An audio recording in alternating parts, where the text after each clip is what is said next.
Welcome to the Shreveport Connection with Tommy. This video is on your SmackDown spoilers, WWE main event spoilers, and whatever wrestling news I can find. Speaking of wrestling, well, happy birthday is going to Wayne Bloom, turned 58. He worked by his own name in AWA and then as Bo Beverly in WWE. He teamed with Mike Enos as the Destruction Crew in AWA, the Minnesota Wrecking Crew 2, and then in WWE, the Beverly Brothers. If you want to see some of their dream matches, go to my WWE SmackDown vs. Raw 2012 dream matches on my YouTube account. Viano 5, aka Raimundo Diaz Mendoza Jr., turned 54 years old. Steve Dahl died on March 22nd. 2009 at the age of 48 when a blood clot reached his lung. He also worked as Stephen Dunn with the Timothy Well, a.k.a. Rex King, in WWE's Well Done tag team. Well, I just learned something myself. Jesse, a.k.a. Ray Gordy, happy birthday on March 23rd. As I'm doing this video on the 23rd. SmackDown Dark Match main event was advertised as Roman Reigns and Dean Ambrose versus Sheamus and Kevin Owens. Well, no results posted on that, so I don't have anything on that. Many fans noticed the Bring Back Titus fan from Raw, and I'll show you a picture of that. That was in the crowd when Vince McMahon was shown doing his little segment. A screen side of the sign behind Vince McMahon, as you can see in the picture, was retweeted by many fans. Titus O'Neil himself, and also Hall of Famer Scott Hall, who continued to support Titus on Twitter after he was suspended by Vince for unprofessional conduct several weeks back. And again, you can see the photos.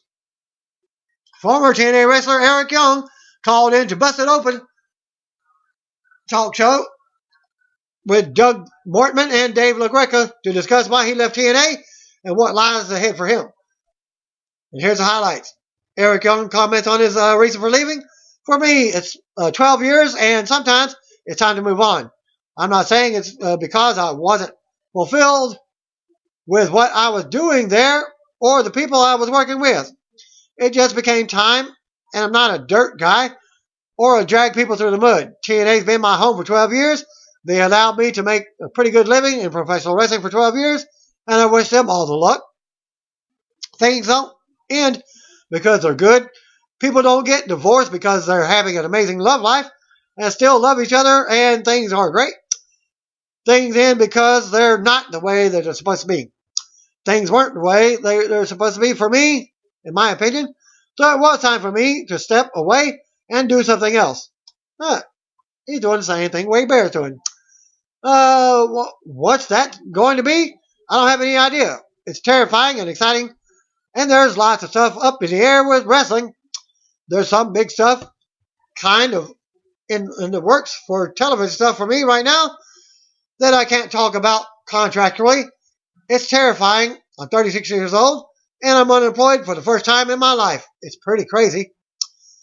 The comments of Bobby Roode saying the TNA brand had become stale. From what I said in the Raw video, he didn't say TNA brand. He said he was becoming stale. So I guess Eric Young there got it misunderstood. I think he was trying to say, I don't know exactly, but what he's trying to say is he's a guy that's done it all. He's done everything and is feeling stale himself. I don't think he meant the brand. If it maybe came across that way, you'd have to ask him himself. For me, I was excited with what I was doing. I like doing the heel thing. That was completely new to me. It has nothing to do with feeling stale for me. It was just time professionally to move on. It had nothing to do with in-ring. Often, the problems with the wrestling business get in the way of wrestling. That's what it comes down to. The wrestling business got in the way of me being happy and things being right. So it's time for me to go do something else. And what's next for him? He comments by saying, for me, going Through in the future, I don't know. It's terrifying. I said that already once. Terrifying and exciting to be unemployed. But there's a lot of options, and for me, I may not have been the shiniest tool chest in the shed, or maybe the newest tool chest, or the fastest tool chest. But one thing I know for sure, I've got the effing biggest tool chest, and I've proven it. There's nothing, a single thing in wrestling that I can't do, and I've proven it. That's not words. I'm not saying that because I haven't done it.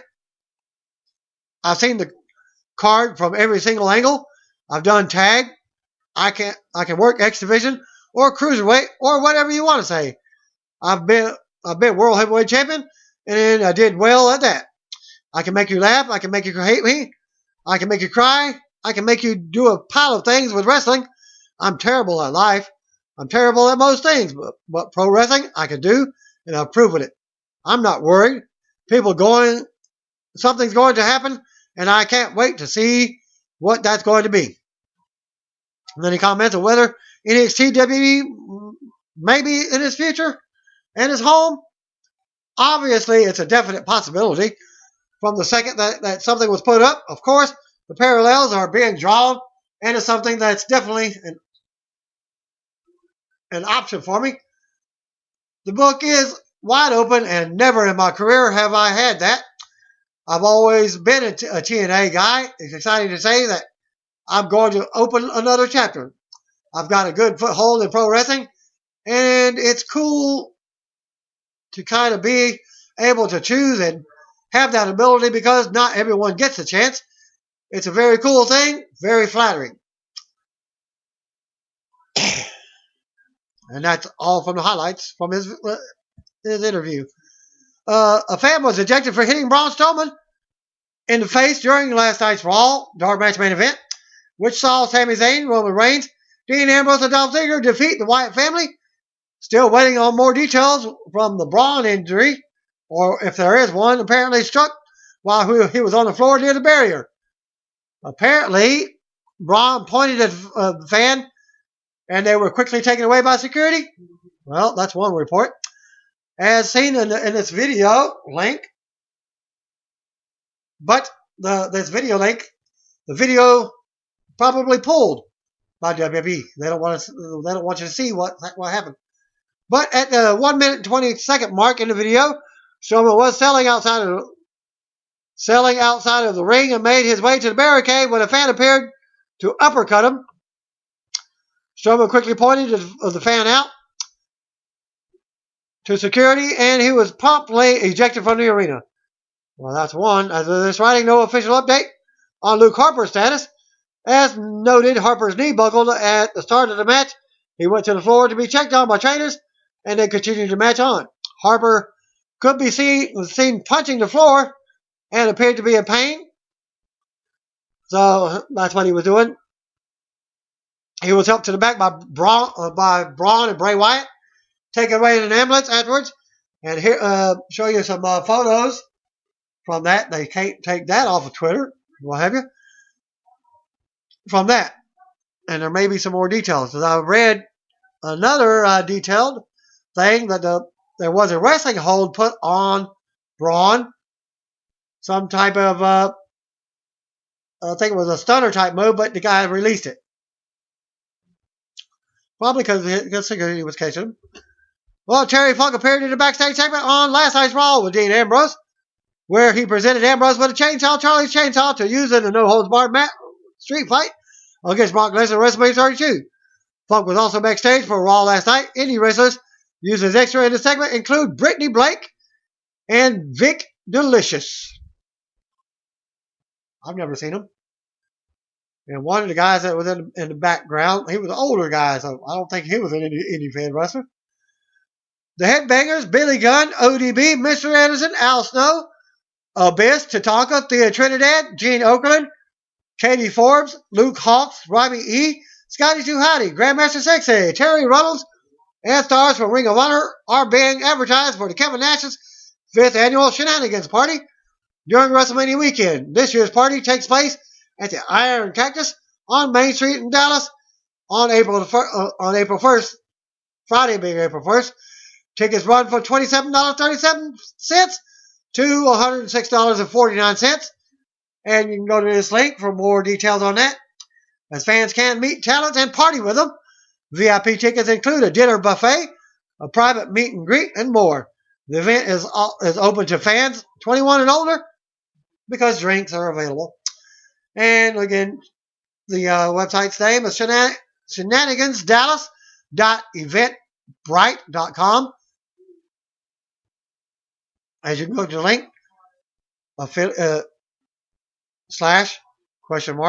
AFF equals talents.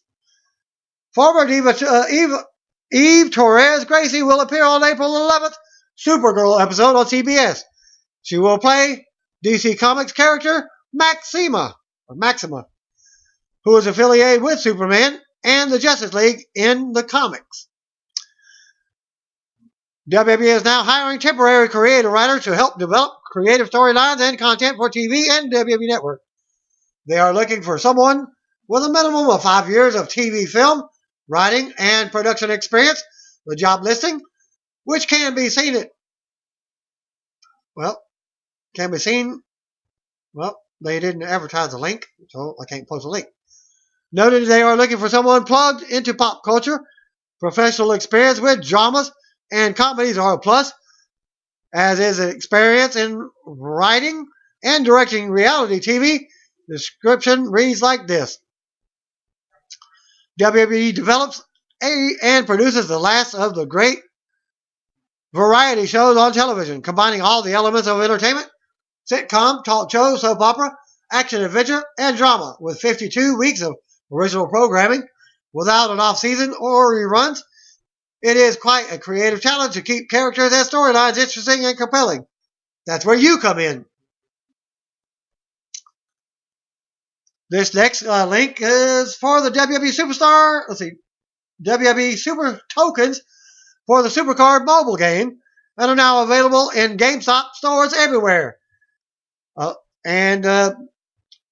It's the launch trailer with the WWE Tag Team Champions, The New Day, in the video.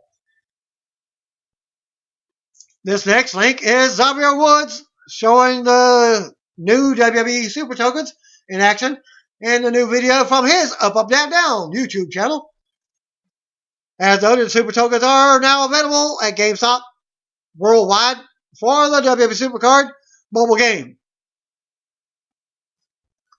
Former NXT superstars Sylvester Lefort and Marcus Lewis have reportedly signed with TNA. They were not used at this weekend's tapings.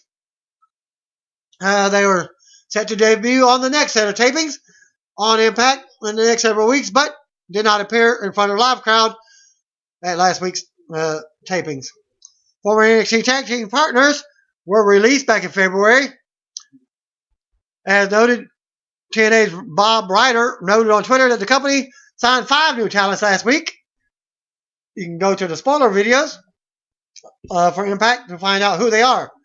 I already told you a few weeks back, Cherry Bomb is headed to TNA, so that's one. And I can tell you, Blue Pants, she debuted in the Knockouts Only pay-per-view. Zack Ryder may have adopted a new finishing move, as he's using a flying elbow drop during his last couple of wins. The Superstars announced team has referred to the move as the El Bro Drop. 2-Man Power Trip Wrestling Podcast with Garret Bishoff, hosted by John and Chad. Interview at tmptow.podomatic.com. Comments, did his dad try to talk him out of getting into wrestling? If you don't know his dad, Eric Bischoff. And what advice he gave him? My father drilled into my head that you never put all of your eggs into one basket and always have a plan B, C, D, and E. Plan A might not go the way you want it to go for whatever reason. Things happen in the wrestling world is one of those things where things can, and very quickly. He did everything he could to keep me from getting into wrestling business. Obviously, my parents both support and are great, very great about supporting my sister and I in whatever it is we want to do. But Also, he's been in the wrestling business for a long time.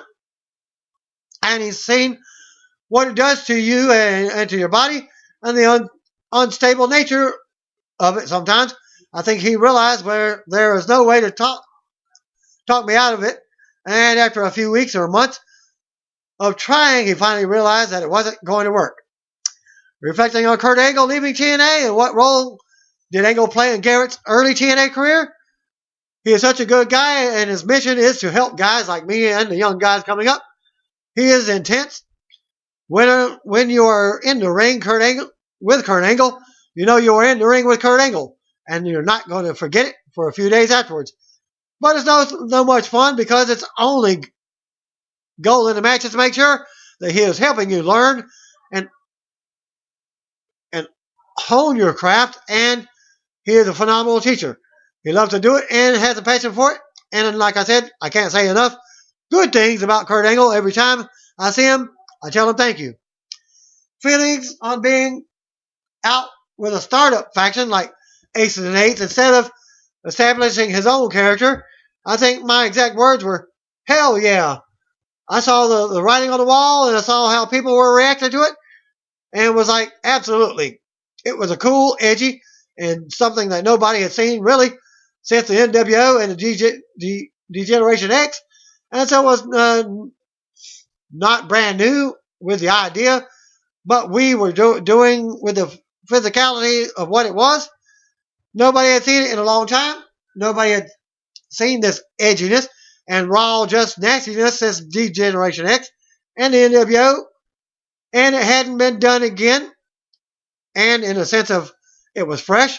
It was a lot of fun, and there was a real heat with that group that didn't or hadn't been seen in wrestling anywhere, to be honest with you, in a long time. And we actually had people throwing stuff in the ring at us in Europe again, and nobody had done that since the NWO.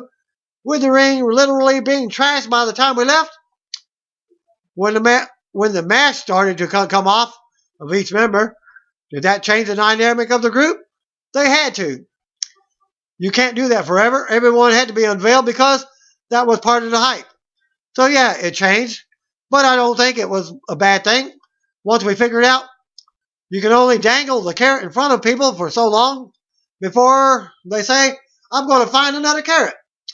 I think that timing was right, and the way we were doing things, like coming through the crowd and all that stuff, so subtle, but it's the same thing. Nobody had seen it in forever. The backstage stuff we were doing and the taking people hostage was just a lot of fun. I think it ended too soon, and there could have been a lot more we could have done with that, but my job was to show up and do what they asked me to do, and that was what I did. Was the group that ended up being used on TV always the ideal personnel for Aces and Eights? They knew what they were doing with it and who they wanted to go with it. There may have been a little bit of questioning for a little while on a few people, but for the most part of it had nothing to do with anything other than who was going to be the right fit. They had a good idea of who they wanted, but I do know that part of the one thing they wanted to make sure that did not happen was not to grow it too fast, meaning too many people too fast, and I think that was a good, and that helped us out a lot. Bully Ray being revealed as the leader and stepping up his game as a top heel, I think it was a great fit. He portrayed that character extremely well, and he is another very intense individual when he is out there. I think it was a great fit, and I love working with Bully. He knows how to do his job to the best of anybody's ability, and it was fantastic. And he knows how to make people hate him, and that is what we needed, and that is what he did. What is benchmark moment, or what is the benchmark moment for the Aces and Eights faction? When Bully ended up with the belt in Europe, and all that trash was coming in the ring, and there wasn't a soul in the building that wasn't booing or MFing us, and just the passionate feeling that you get is something I can't describe. All I can say is it was one of the coolest things I've ever felt. What was the story behind TNA departure following what was his last night on Impact in November 2013? At the time, I didn't know that was my last time I stepped foot in a TNA stage. I had no idea that was going to be it. My actual contract or actual departure didn't take place until a little more than a year after that. But it is what it is. That is how the wrestling business is. 1 minute you're going 150 miles per hour, and the next minute you're not. I say thank you to everyone that was part of helping me out there, and I had a great time while I was there, and now it's on to the next phase of my life. I don't hold a grudge, and I'm not bitter. I don't have time for it. It is what it is, and business is business, and things all work themselves out however they need to in the future. He talked more, but just giving the highlights. He also he go to the full interview, like I said from the link earlier. He also talked about growing up around WCW and his hottest period, working with wrestlers he idolized as a kid. Also was a referee, training his time within the TNA. Also working as a firearms education liaison. Who was backstage at Raw? Pictured by Natty by Nature on Twitter. This guy made my night. Love him. The real X-Pac. Sean Waltman. WWE announced that the former World Heavyweight Champion Vader will induct Stan Hansen into the WWE Hall of Fame next month in Dallas. Only 2 weeks away. The two had one of the most physical matches ever years ago, with Vader's eye popping out. Again, showing you the picture. Well, it's going to be a Hall of Fame picture of Vader with Stan Hansen. Noted in the past about how bodybuilder Rachel Ellering, daughter to WWE Hall of Famer Paul Ellering, recently got into pro wrestling business and was looking at a potential WWE career. Paul recently spoke with NPR News and talked about how fans would try to fight wrestlers back in the day, noting that he still keeps space between himself and fans at signings today. Ellering said what concerns him the most about his daughter getting into the business is her going out on the road. He commented, "I trust in her ability. She's a tremendous talent. Anytime you're in the public, there are lots of weirdos." Well, while the Wyatt family worked SmackDown tapings, Luke Harper was not there, so he is possibly injured. There's still no official update on his status after suffering an apparent knee injury in the post-Raw Dark Match main event from Monday. Also, show you a picture. Emma and Summer Rae did a run-in during Paige versus Naomi match at tonight's at WWE's main event tapings from Boston for Tuesday night, leading to speculation that the Multi-Divas match is now 5-on-5 with Emma, Summer, Lana, Naomi, and Tamina versus Brie, Paige, Natalya, Alicia Fox, and a partner to be announced. WWE posted a photo of the new Team Bad backstage. Showing you the picture. Dark match before tonight's TV taping saw Damien Sandow defeat Fandango. Sandow reportedly received a very good reaction from the crowd, and he's wearing new ring gear supposedly, all tan color. Go to the link for the video. WWE take the following matches from Boston for this week's main event: Paige versus Naomi, Sin Cara versus Ryback, Zack Ryder versus Stardust, Kane and Big Show versus Curtis Axel and Bo Dallas. First report for the main event, thanks to Jared and Brett for the following WWE main event. Spoilers from the tapings in Boston. Zack Ryder defeated Stardust with top rope elbow drop. The crowd was really behind Ryder in what was said to be a solid match. Naomi with Tamina and Lana defeated Paige with Natalya and Alicia. During the match, Emma and Summer Rae came out to lay Alicia Fox and Natalya out. Naomi then took advantage of the distraction and made Paige tap out. Tonight's Paige versus Naomi. You can catch this link. Well, that's Tuesday nights with the run-in. Ryback defeated Sin Cara with Shell Shock after Sin Cara got good offense. Social Outcast cut a promo in the ring while Andre Giant Memorial Battle Royal trophy. It was at ringside. Kane and Big Show defeated Bo Dallas and Curtis Axel. There was tension between Kane and Show as they kept tagging themselves in. They hit double choke slams after the match to Axel and Dallas, Heath Slater, and Adam Rose. Probably to see whose choke slam is the best. Thanks to Wrestling Inc. for the second results. Zack Ryder defeated Stardust, but it was a top rope elbow drop. Crowd was really behind Ryder in what was said to be a solid match. Naomi with Tamina and Lana defeated Paige with Natalya and Alicia Fox. During the match, Emma and Summer Rae came out to lay Alicia Fox and Natalya out. Naomi took advantage of the distraction and made Paige tap out. Ryback defeated Sin Cara with Shell Shock after Sin Cara got good offense. Social Outcast cut a promo in the ring while Andre the Giant Battle Royal trophy was at ringside. Kane and Big Show defeated Bo Dallas and Curtis Axel. Tension between Kane and Show. As they kept tagging themselves in, they hit double choke slams after the match to Axel and Dallas, Heath Slater, and Adam Rose. And another link for the page of the match. Twitter.com/WWE. Who was backstage at SmackDown tapings? I'll show you a picture. Thanks to Natalya, who posted it.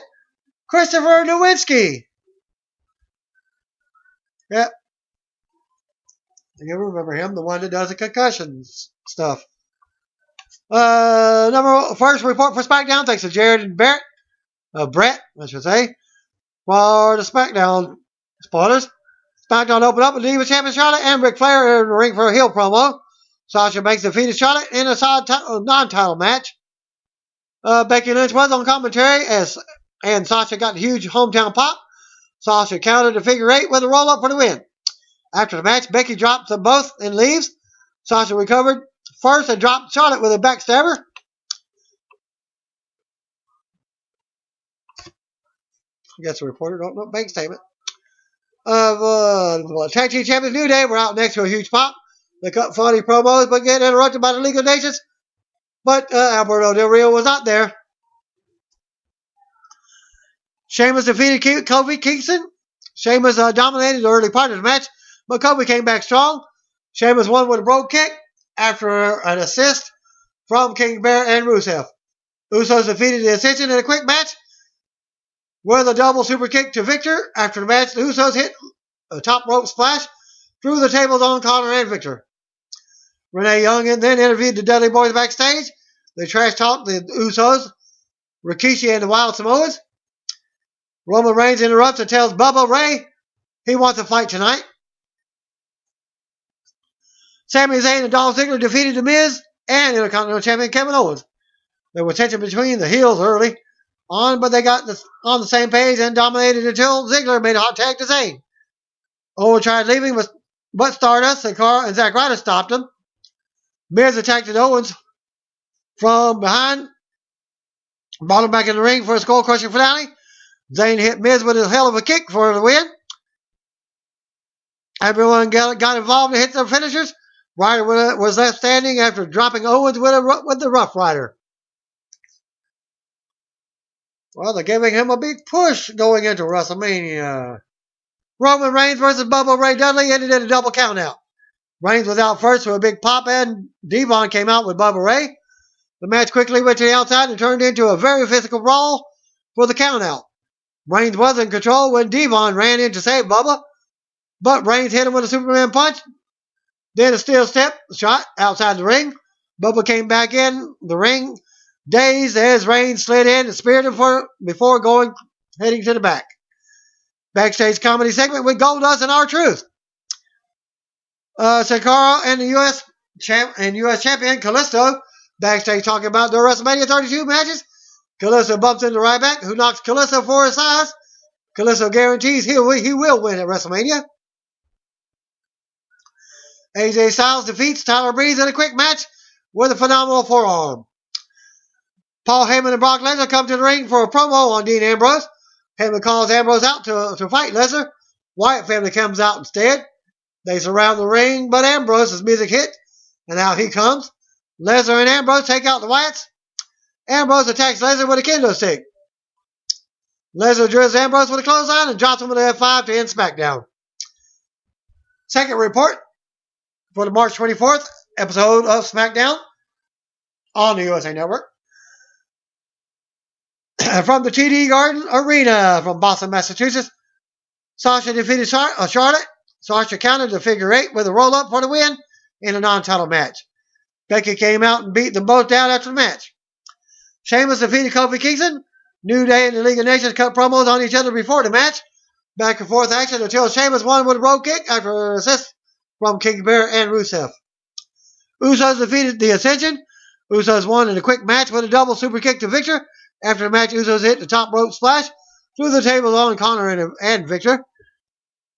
Renee Young interviewed the Dudleys backstage. They trash talked the Usos, Rikishi and the Wild Samoans. Roman Reigns interrupts and tells Bubba Ray he wants to fight tonight. Sami Zayn and Dolph Ziggler defeated The Miz and Kevin Owens. Owens tried leaving the ringside area, but Stardust, Sin Cara, Zack Ryder stopped him. Miz brings Owens back in the ring, then Skull Crusher finale, but Zayn came out of nowhere, nailed Miz with a hell of a kick for the win. After the match, they all brawled and hit their finishers until Ryder was standing after dropping Owens.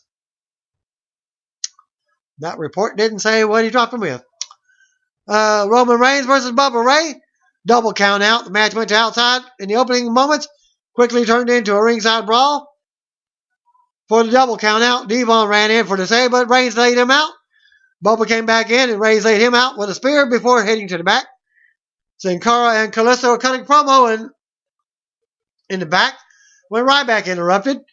They talked trash to each other about their upcoming WrestleMania 32 match.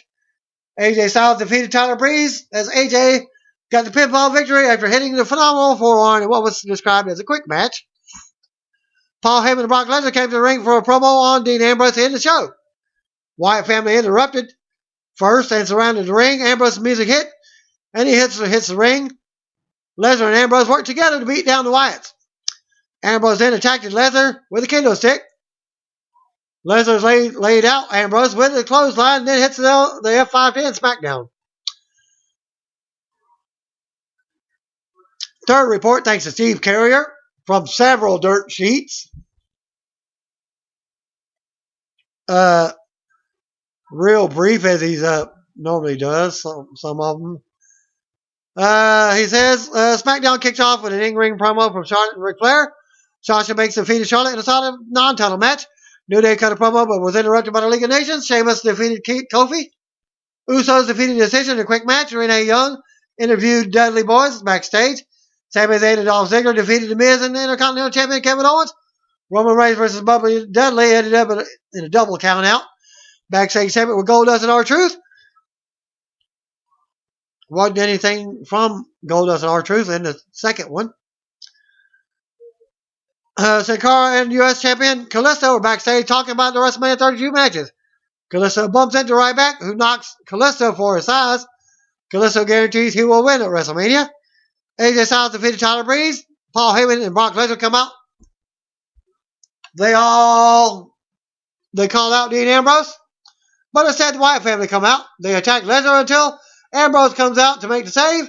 Ambrose ends up hitting Lesnar with a kendo stick. That wasn't mentioned from the second report. Lesnar connected with a clothesline and then hits him. Nails the F5 to close the show. Fourth report, thanks to Aaron Maschere and ProWrestling.net reader Devin Champ, who were at the SmackDown tapings from the TD Garden. And they also said that something about they will return in September for a SmackDown taping.